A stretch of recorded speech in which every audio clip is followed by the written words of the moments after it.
সকলের কাছে আমরা এই ফ্যামিলি কার্ড নিয়ে যেতে সক্ষম হব ইনশাআল্লাহ। আমি এই কার্ডটা পাইছি একটা স্বপ্নের মতন, আমার অ্যাকাউন্টে টাকা চলে এসেছে।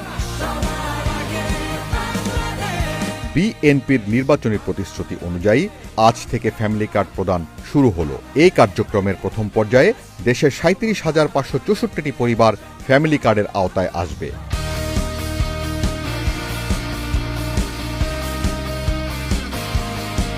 বাংলাদেশের ইতিহাসে এত দ্রুত প্রতিশ্রুতি বাস্তবায়ন এই প্রথম। সরকার গঠন করার 1 মাসেরও কম সময়ের মধ্যে আমরা আমাদের এই প্রতিশ্রুতি, জনগণের কাছে দেওয়া প্রতিশ্রুতির কাজ আমরা শুরু করেছি। আমরা জীবনে কল্পনা করি না এই কার্ডটা আমাদের হাতে পাবো। আমি এই কার্ডটা পাইছি একটা স্বপ্নের মতন। আমরা এই কার্ডটা পেয়ে অনেক খুশি। ল্যাপে টিপ দেওয়ার সাথে সাথে আমার অ্যাকাউন্টে টাকা চলে এসেছে।